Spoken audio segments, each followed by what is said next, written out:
Foi a soberana graça do Senhor que nos concedeu a oportunidade para voltarmos apresentando Fé Perfeita aqui pela sua TV Fé Perfeita, 24 horas no ar, levando bênção para as famílias. Acesse www.feperfeita.org.br.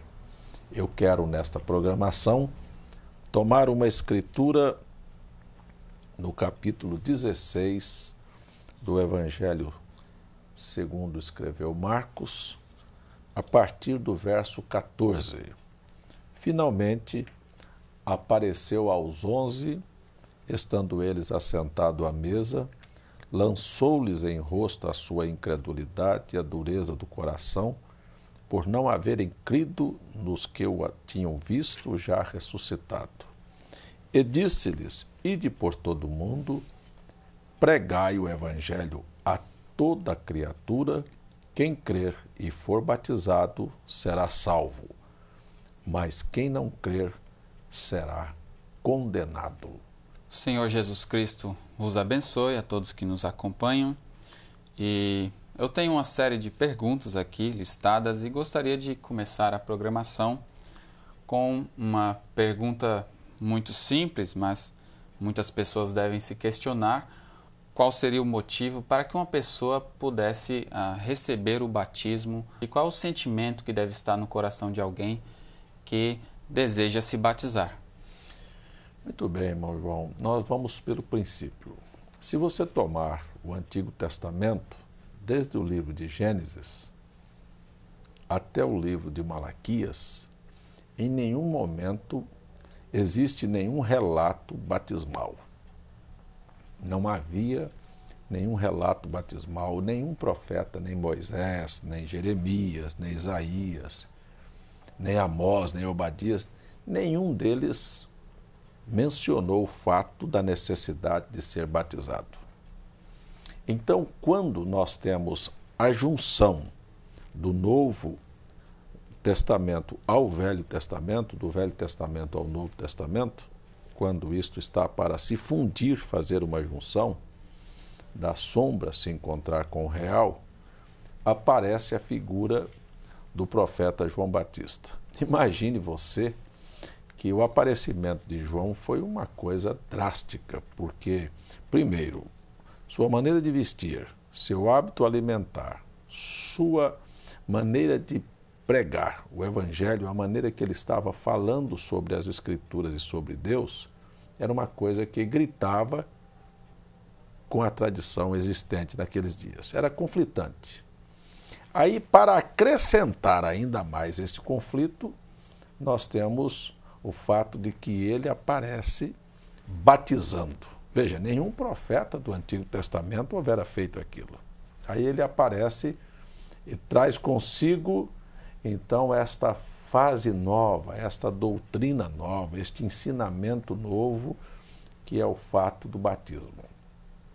Agora, entre todos aqueles que foram se batizar ali no Jordão, nós vamos encontrar a figura de Jesus Cristo, que sai da cidade de Nazaré, caminha longa distância para vir o Jordão para ser batizado por João. Quando ele se encontra com João, você vê quão perfeita é a Bíblia. Você vê que no Velho Testamento, e veio a palavra do Senhor a Jeremias, e veio a palavra do Senhor a Amós, e veio a palavra do Senhor a Isaías. E Cristo era a palavra em forma humana. No princípio era o Verbo estava com Deus, o Verbo era Deus, o Verbo se fez carne. Quer dizer, a palavra estava encarnada. E agora, então, não pode ser diferente. A palavra veio ao profeta. Não foi o profeta que veio à palavra. A palavra caminhou longa distância para encontrar seu profeta lá no Jordão. E isto também Lucas relata assim. E sendo Anás e Caifás sumos sacerdotes naquele ano, veio a palavra do Senhor a João Batista no deserto. Então ele chega ali, e quando João olha para ele, Aí você vai ver os olhos do profeta se encontrando com os olhos do próprio Deus. E João sabia. E aquilo fez tremer sua alma e ele disse: eu é que preciso ser batizado por ti. E tu vens a mim para que eu te batize? Agora, a perfeição das Escrituras é que deve ser lembrada. Veja como Cristo, como Deus, quando ele cria uma situação, ele honra aquilo. Aí surge-se a primeira pergunta, que vai responder a sua pergunta. Por que necessitamos ser batizados? Aí eu pergunto, por que Jesus necessitou ser batizado?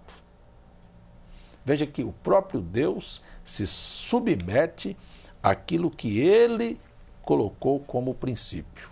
Aí ele vem ao Jordão, encontra seu profeta, e há duas razões pelas quais Cristo foi batizado. Primeiro, ele diz para João: vamos cumprir a palavra, vamos cumprir a justiça, vamos ser justos. Se alguém tem que ser batizado, isso deve ser começado por mim. É o exemplo. Eu também me submeto a isso. Aí, você vai notar que no Velho Testamento, um sacerdote, antes de ser ungido, tinha que primeiro ser lavado. E aí você vai ver que Cristo, para oficiar o ministério sacerdotal, a primeira coisa que aconteceu foi a necessidade dele se lavar. Porque você vê que é dentro da água, quando ele está, depois que João o batiza, então vem o Espírito Santo, que era simbolizado pelo azeite. O sacerdote se lavava e depois era ungido com azeite. Então veja, Cristo, o sumo sacerdote, foi lavado e depois então ungido. Deus ungiu Jesus de Nazaré com o Espírito Santo e virtude, o qual andou fazendo o bem e curando a todos os oprimidos do diabo, porque Deus era com ele. Este é o ponto. Primeiro. Segundo, ele é aquilo que João identificou. Eis aí o Cordeiro de Deus que tira o pecado do mundo. Agora observe as leis do Antigo Testamento. Antes de um cordeiro ir para o sacrifício, primeiro ele era lavado. Então, descobrimos que Jesus, para fazer com que entrasse no ministério e cumprisse a palavra, os requisitos que ele houvera pedido pela palavra, ele próprio se submeteu àquilo. Aqui já nos dá uma afirmação muito drástica, muito dura, que é: nenhum homem tem direito de pregar o evangelho sem ter passado por esta experiência. Qual é a experiência? A experiência de ser batizado.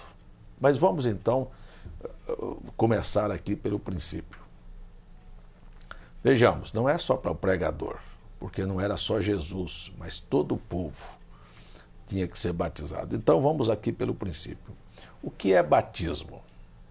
Batismo é sepultamento. A palavra batismo quer dizer sepultamento. Então, a primeira coisa que você deve entender é que ninguém viu alguém ser sepultado com um pouquinho de terra na cabeça. Quando vai se sepultar, se cobre o corpo todo.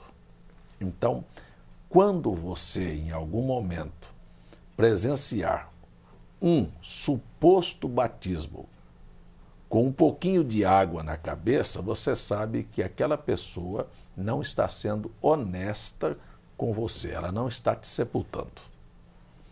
Então, estou aqui pelas Escrituras, pelo significado da palavra, o sentido etimológico da palavra, dizendo que qualquer pessoa que tenha passado por uma igreja que quando criança batizou com um pouquinho de água, ou quando adulto também batizou com um pouquinho de água na cabeça, aquilo não tem nenhuma validade diante de Deus. Esse é o primeiro ponto.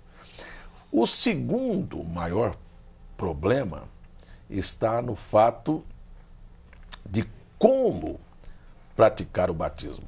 Se você ler nas Escrituras, João veio pregando o arrependimento. Quando Jesus, ao ressuscitar, eu poderia citar esta outra escritura aqui, Marcos disse: quem crer e for batizado. Prestem bem atenção.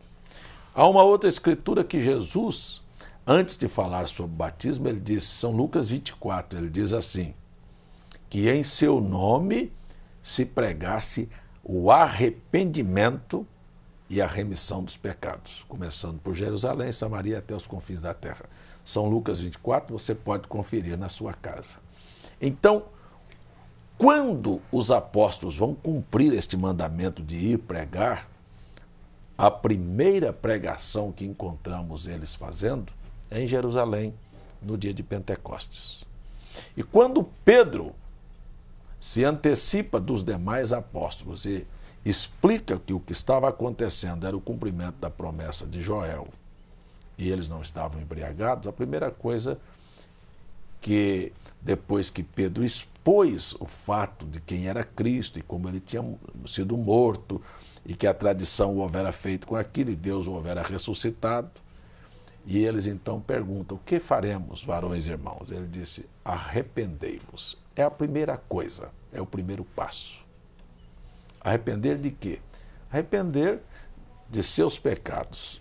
Olha, irmão João, a maioria das pessoas que hoje estão vindo às igrejas, eles estão muito mais, parece que fazendo um favor para Deus de estar na igreja do que entender o que é arrependimento. Ponto 1. Todos nós viemos ao mundo como pecadores. Não existe homem bom. Se você pegar a história do Papa, você vai ver que aquele que se diz o sumo pontífice, que a igreja atribui a ele a infalibilidade, olha a vida pregressa dele. Todo homem já mentiu, já cobiçou, já trapaceou, já roubou, tem atos libidinosos, estou falando de homens e mulheres, escondidos na história da sua vida. Todo ser humano tem marcas horrorosas. Será que isto não é razão para nos arrepender dos nossos pecados?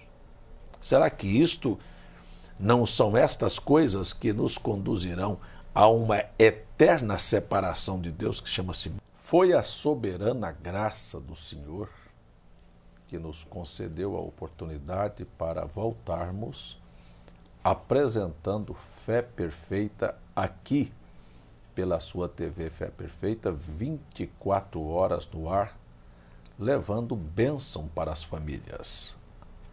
Acesse www.feperfeita.org.br. Eu quero, nesta programação, tomar uma escritura no capítulo 16 do Evangelho segundo escreveu Marcos, a partir do verso 14. Finalmente, apareceu aos 11, estando eles assentados à mesa, lançou-lhes em rosto a sua incredulidade e a dureza do coração, por não haverem crido nos que o tinham visto já ressuscitado. E disse-lhes, ide por todo o mundo, pregai o evangelho a toda criatura, quem crer e for batizado será salvo, mas quem não crer será condenado. Morte, ou aniquilação, ou inferno, como queiram. É isto que colocará as pessoas ali naquele lugar. Então, Deus, em sua infinita graça, providenciou um meio. E o primeiro passo é arrepender-se. E quando você se arrepende de algo que você já fez errado, e vem a Deus e confessa seu pecado, e olha para o Cordeiro que foi ao Calvário em seu lugar, em meu lugar, e tomou nossas iniquidades, e o próprio Deus disse, argui-me, perguntai-me pelos vossos pecados, ainda que eles sejam vermelhos ou negros, eu os torno branco como a branca lã. Quer dizer, esta é a graça de Deus. Então, quando nós falamos em batismo, nós testificamos que houve arrependimento em nosso coração e agora queremos que todo o público, todas as pessoas tomem conhecimento de que tivemos um encontro com Deus e a nossa alma se encontrou com o Criador e que Deus nos perdoou dos nossos pecados. Então, o que é batismo? É uma obra externa, é uma demonstração de algo que aconteceu no interior. É um testemunho público de que Deus perdoou os seus pecados e que você quer começar uma nova vida. Então você percebe que a maioria das pessoas que se batizam sem entender o que é batismo. Então o primeiro passo vem ser arrependimento. Você entende que o batismo não é por aspersão, um pouquinho de água na cabeça, ou mesmo quando você é criança, porque você não se arrependeu de nada. Depois vem o passo seguinte. Se nós nos arrependemos de ter fumado, bebido, prostituído, vestido roupas imorais, cortado o cabelo, se pintado, sido infiel, falso, hipócrita, quer dizer, automaticamente, se você se arrependeu disto, e você sabe que Deus te perdoou e te deu uma segunda chance, a coisa que você vai fazer é lutar para nunca mais voltar a praticar aquilo. Então, este é o verdadeiro significado de ser batizado. Jesus não tinha pecado, mas foi lá como testemunho para nós que a coisa deveria ser feita assim. Mas nós somos pecadores e aí vem a razão por que devemos ser batizados. Então, para sepultar nosso passado, para dar um testemunho público de que Deus perdoou-nos das coisas que já fizemos. E aí, então, você pega Romanos capítulo 6, você que está em casa e tem oportunidade de agora abrir sua Bíblia, pegue Romanos capítulo 6 e leia para você ver o que Romanos 6 diz. Que se, como Cristo foi sepultado e ressuscitou em uma novidade de vida, assim deveríamos nós viver também. Então, quando nos arrependemos, somos batizados no batismo por imersão. E agora vamos encontrar a maneira disto também. E temos o nosso passado sepultado, então levantamos para viver uma nova vida. Novos hábitos, novas palavras, novos vestuários, nova maneira de ser. Então você percebe que o mundo religioso está longe desta realidade. E aí você tem um outro fator. Qual é a fórmula para se batizar? Então nós temos no Evangelho de São Mateus, no capítulo 28, no verso 19. Vamos ler essa escritura, porque isto fundamenta esta pergunta tão boa que você fez, por que devemos ser batizados. Então, porque somos pecadores, porque nos arrependemos dos nossos pecados, porque queremos viver uma vida nova e queremos que todos saibam que Deus nos perdoou. Gostaria de trazer aqui fatos evangélicos, de eventos evangélicos que aconteceram e que acontecem ultimamente, trazendo grandes eventos de batismos, né? Muitas pessoas, mais de 6 mil pessoas se juntando para ter ali um evento de batismo, um grande batismo. E ali as pessoas que vão às águas são batizadas em nome do Pai, do Filho e do Espírito Santo. Eu te batizo em nome do Pai, do Filho e do Espírito Santo. Não seria isto conforme São Mateus 28, 19, mas isso está conflitante com Atos dos Apóstolos? Qual é a resposta para esse tipo de pergunta que muitos evangélicos têm até hoje em suas mentes? Muito bem, irmão João. Olha, aqui no livro no Evangelho segundo escreveu Mateus, portanto, ide, fazei discípulos de todas as nações, batizando-as em nome do Pai e do Filho e do Espírito Santo. Isso é São Mateus 28, 19. Isto é Bíblia, isto é a verdade. Se fosse usar um argumento humano, há alguns que querem usar que este versículo não está no texto original da Bíblia. Na Bíblia de Jerusalém não há este versículo. Existe no texto original que deveria ser batizado em nome do Senhor Jesus. Mas para mim, está muito bem a tradução de João Ferreira de Almeida aqui, que inseriu, ou na Bíblia do inglês, como está o King James, que relata o fato de sermos batizados em nome do Pai, do Filho e do Espírito Santo. Agora, a coisa a seguir é analisar friamente isto. Escuta, quem foi que deu esta ordem? Jesus. A quem Jesus deu esta ordem? A 11 homens, chamados seus discípulos. Estes homens que receberam esta ordem de Jesus, como foi que eles colocaram esta ordem em evidência? Como é que eles fizeram os seus batismos? Então, este aí é que é o modelo. Agora, antes de entrarmos no mérito da questão, eu conheço muita gente que, para mim, são argumentos ignorantes, quer dizer, que ignoram a realidade dos fatos, que dizem assim: bem, eu prefiro ficar com Jesus do que com os apóstolos. Isso é tão ignorante, irmão João, porque você crê na Bíblia. E a Bíblia, você tem 4 evangelhos que são os relatos das palavras e do ministério de Cristo. Mas o Novo Testamento, ele é composto de 27 livros. Só 4 são atos praticados por Jesus.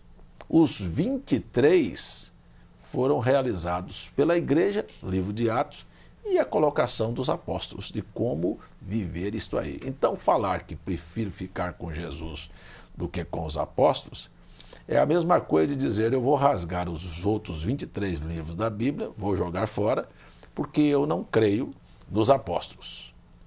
Você está entendendo? Sim. Quer dizer, isso é uma ignorância, completa ignorância. Não, o que nós precisamos sempre entender é que não existe conflito na Bíblia. Existe na Bíblia, na verdade, o que é a Bíblia? É um grande quebra-cabeça. Que você vai pegar o quebra-cabeças e você tenta colocar uma peça aqui na outra e você vê que não encaixa. Mas se você virar a posição e procurar, você vai encontrar um lugar onde ela vai se encaixar.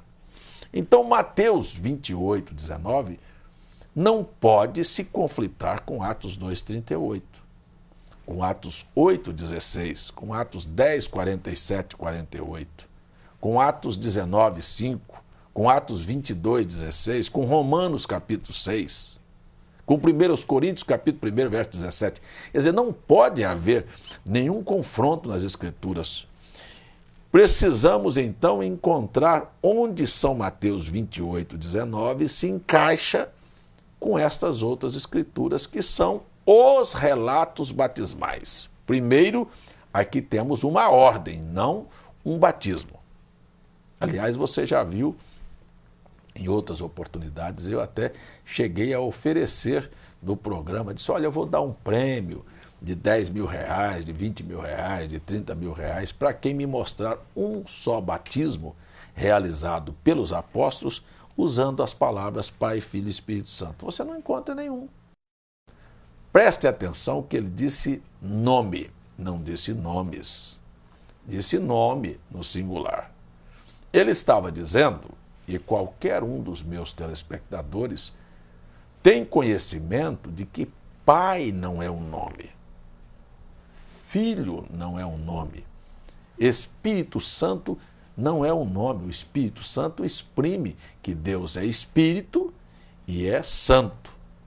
Mas qual é o nome do Pai, do Filho e do Espírito Santo? Olha, eu sei que o tempo não vai dar. Nós já estamos aí nos momentos finais. E eu tenho que resumir isto aqui, mas no outro programa eu vou continuar com o assunto. Qual é o nome do Pai, do Filho e do Espírito Santo? Para não prolongar e para te dar aqui, não deixar este assunto no ar, eu quero dizer assim para você: olha, preste atenção, compre um terreno na Avenida da Esperança, quadra B, lote 5. Estou supondo para você. Aí você compra o terreno na Avenida da Esperança, quadra B, lote 5. Você vai para o cartório para fazer uma escritura. Quando você chega lá, O dono do cartório disse: muito bem, essa escritura será feita em nome de quem?